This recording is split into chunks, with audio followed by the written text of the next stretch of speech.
ಎಲ್ಲರಿಗೂ ನಮಸ್ಕಾರ. ಬೆಳಗು ಕಾರ್ಯಕ್ರಮಕ್ಕೆ ಸ್ವಾಗತ. ಬೆಳಗಿನಲ್ಲಿ ಬೆಳಕಿದೆ. ಇವತ್ತು SSLC ರಿಸಲ್ಟ್ಸ್ ಎಲ್ಲ ಬಂದಿದೆ, ನಿಮಗೆ ಗೊತ್ತಿದೆ. SSLC ರಿಸಲ್ಟ್ಸು ಕೆಲವರು ಫೇಲ್ ಆಗಿದ್ದಾರೆ, ಕೆಲವರು ಪಾಸ್ ಆಗಿದ್ದಾರೆ, ಕೆಲವರು distinction, first class, second class, rank ಈ ಥರ ಎಲ್ಲ ಬಂದಿದ್ದಾರೆ. ಆದರೆ ನಾವು ಕೆಲವು ಆತ್ಮಹತ್ಯೆಗಳು ಆಗಿರೋದನ್ನು ನ್ಯೂಸಲ್ಲಿ ನೋಡಿರ್ತೀವಿ. ಫೇಲ್ ಆದೆ ಅಂತ ಆತ್ಮಹತ್ಯೆ ಮಾಡಿಕೊಂಡ್ರು. ಕೆಲವರು ಫೇಲ್ ಆದೆ ಬಟ್ ಪಾಸ್ ಆದ ವಿದ್ಯಾರ್ಥಿನಿ ಯಾರೋ ಒಬ್ಬಳು ನಾನು ಫೇಲ್ ಆಗಿದೆ ಅಂದ್ಕೊಂಡು ಪಾಸಾಗಿ ಆತ್ಮಹತ್ಯೆ ಮಾಡ್ಕೊಬಿಡ್ಲಂತೆ. ಅದು ಯಾವುದೋ ನ್ಯೂಸನ್ನು ನೋಡ್ತಾ ಇದ್ದೆ. ಅಂದರೆ ನಮಗೆ ಸೋಲನ್ನು ಎದುರಿಸೋದು ಬರಲ್ಲ ಅಂತ, ಸೋಲನ್ನು ಎದುರಿಸೋದನ್ನು ನಾವು ಕಲ್ತಿಲ್ಲ, ಅಥವಾ ನಮ್ಮ ಶಿಕ್ಷಣ ಅದನ್ನು ಕಲಿಸಿಲ್ಲ. ಸೋಲನ್ನು ಎದುರಿಸೋದು ನಮ್ಮ ಶಿಕ್ಷಣದ ಭಾಗವಾಗಬೇಕಾಗಿತ್ತು, ಆದರೆ ಅದು ನಮ್ಮ ಶಿಕ್ಷಣದ ಭಾಗವಾಗಿಲ್ಲ ಅಂದ್ಕೊಳ್ತಾ ಇದ್ದೀನಿ ಈ ರೀತಿಯ ಕೇಸ್ಗಳು ಜಾಸ್ತಿ ಆಗೋದ್ರಿಂದ. ಇದು ಯಾಕಾಗುತ್ತೆ ಈ ರೀತಿಯ ಕೇಸ್ಗಳು ಅಂದರೆ, ಒಂದು ಅವರ ಮಾನಸಿಕ ವಿಚಾರ, ಮಾನಸಿಕವಾಗಿ ಅವರು ವೀಕ್ ಇರ್ತಾರೆ, ಸೋಲನ್ನು ಎದುರಿಸದೇ ಇರುವಂತಹ ಸ್ಥಿತಿಯಲ್ಲಿ ಅವರು ಇರ್ತಾರೆ.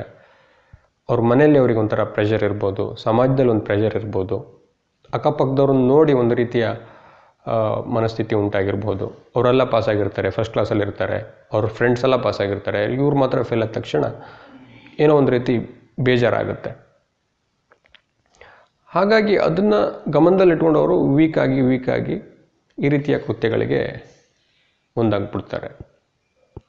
ಹಾಗಾಗಿ ನನ್ನ ಮಾತು ಏನು ಅಂದರೆ, ಸೋಲನ್ನು ಎದುರಿಸುವುದನ್ನು ಕಲಿಬೇಕು ಅಂತ, ಅದನ್ನು ನಮ್ಮ ಶಿಕ್ಷಣ ಹೇಳ್ಕೊಡ್ಬೇಕು ಅಂತ,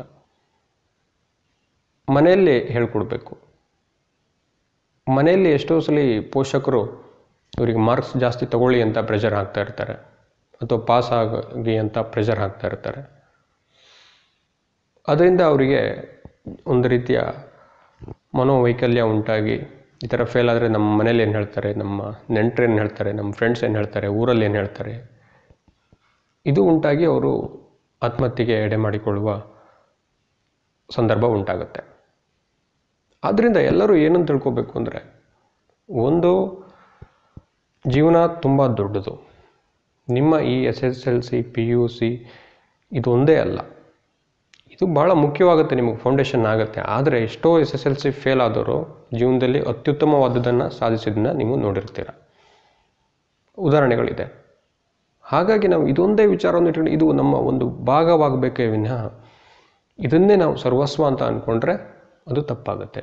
ನಾವು ಜೀವನವನ್ನು ನೋಡುವ ರೀತಿಯನ್ನು ಬದಲು ಮಾಡ್ಕೋಬೇಕು, ಸಮಗ್ರವಾಗಿ ಚಿಂತನೆಯನ್ನು ಮಾಡೋದನ್ನು ಬೆಳೆಸ್ಕೊಳ್ಬೇಕು, ಸೋಲನ್ನು ನಾವು ಹೇಗೆ ಸ್ವೀಕರಿಸಬೇಕು ಅನ್ನೋದನ್ನು ಕಲಿಬೇಕು.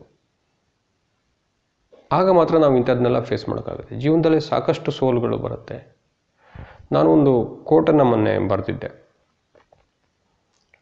ಮತ್ತೆ ಹುಟ್ಟಿ ಬರುವನೆಂಬ ಭರವಸೆಯಿಂದ ಹೇಗೆ ಸೂರ್ಯ ಪ್ರತಿದಿನ ಮುಳುಗ್ತಾನೋ ಅದೇ ರೀತಿ ನಮ್ಮ ಪ್ರತಿ ಸೋಲಿನಲ್ಲೂ ಮತ್ತೆ ಗೆದ್ದು ಬರುವ ಭರವಸೆ ಇರಬೇಕಾಗ್ತದೆ ಅಂತ. ನಾವು ಪ್ರತಿ ಸಲ ಸೋಲಾಗಲೂ ನಾವು ಮತ್ತೆ ಹೇಗೆ ನಾನು ಗೆದ್ದು ಬರಲಿ ಅಂತ ಯೋಚನೆ ಮಾಡಬೇಕು ಅಂತ, ಇದು ನಮ್ಮದಾಗಬೇಕು. ಈಗ SSLC ಫೇಲ್ ಆಗಿದೆ ಅಂತ ಅಂದ್ಕೊಳ್ಳಿ, ಮುಂದಿನ ವರ್ಷ ಮತ್ತೆ ಎಕ್ಸಾಮ್ ತೊಗೊಳ್ಳಿ, ಪಾಸಾಗಿ, ಇಲ್ಲ ಬೇರೆ ಏನಾದರೂ ಮಾಡಿ. ಆ ಟೈಮಲ್ಲಿ ಒಂದು ವರ್ಷ ಟೈಮ್ ಸಿಕ್ಕಾಗ ನಿಮಗೆ ಬೇರೆ ಏನು ಮಾಡ್ಬೋದು ಅಂತ ಯೋಚನೆ ಮಾಡಿ. ಆದರೆ ಜೀವ ಕಳೆದುಕೊಳ್ಳುವ ಯತ್ನಕ್ಕೆ ಹೋಗಬೇಡಿ ಅಂತ ನಾನು ಹೇಳೋದು. ಏನೂ ಆಗಲ್ಲ ಅದರಿಂದ. ಎಲ್ಲದನ್ನು ನಾವು ಫೇಸ್ ಮಾಡುವ ಮನಸ್ಥಿತಿಯನ್ನು ಬೆಳೆಸ್ಕೊಳ್ಬೇಕು.